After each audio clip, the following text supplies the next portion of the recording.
Le président de la République Emmanuel Macron a fait part de sa réaction à la presse après la mort de l'adolescent Naël à Nanterre, tué par un tir de policier le 27 juin 2023. Le ministre de l'Intérieur Gérald Darmanin, en première ligne, a également pris la parole tout comme la chef du gouvernement Elisabeth Borne. Emmanuel Macron a jugé mercredi 28 juin 2023 inexplicable et inexcusable la mort d'un adolescent, victime d'un tir policier à bout portant la veille à Nanterre, apportant aussi son soutien aux forces de l'ordre qui s'engagent pour nous protéger. Rien ne justifie la mort d'un jeune, a affirmé le chef de l'État au troisième jour de sa visite à Marseille, évoquant l'émotion de la nation tout entière et assurant respect et affection à la famille de Naël, orthographié par erreur Naël dans un premier temps, 17 ans. Nous avons un adolescent qui a été tué, si est inexplicable, inexcusable et d'abord ce sont des mots d'affection, de peine partagée et de soutien à sa famille et à ses proches, a déclaré Emmanuel Macron à la presse, rapporte la. Le président de la République a également rappelé que les forces de l'ordre étaient composées de femmes et d'hommes qui viennent aussi de tous les quartiers de la République et s'engagent pour nous protéger et servir la République. Je les remercie chaque jour de cela, a-t-il complété, rappelant que leur fonction s'exerçait dans un cadre déontologique qui est défini, qui doit être respecté.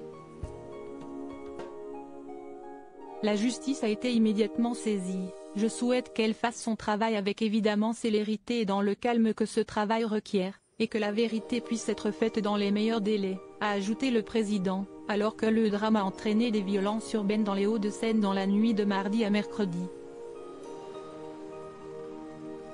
Il faut du calme partout parce que nous n'avons pas besoin d'avoir en effet un embrasement, une situation qui viendrait se dégrader, a-t-il expliqué.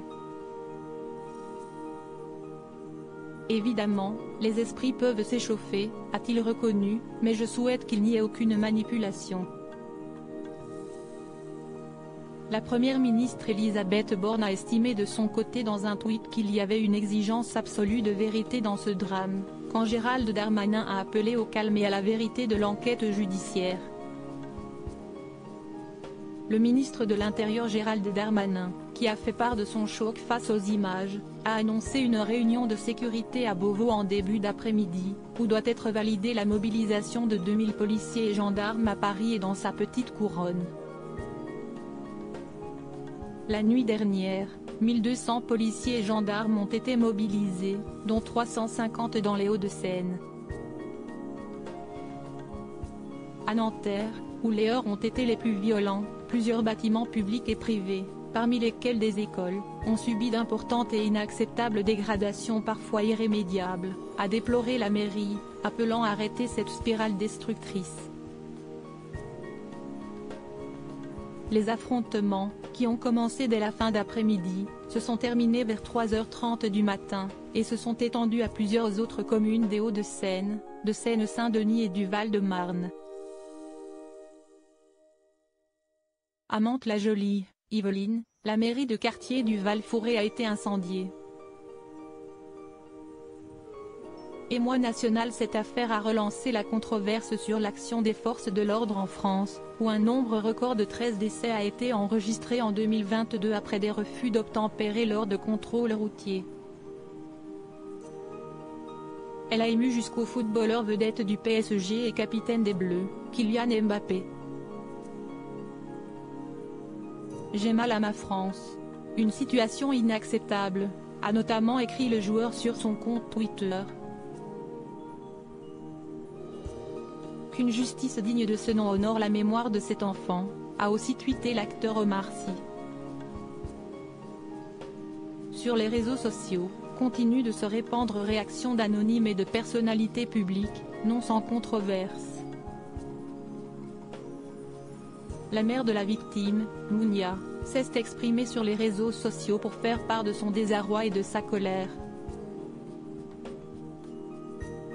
Elle a appelé à faire une marche blanche jeudi 29 juin à la mémoire de son fils unique.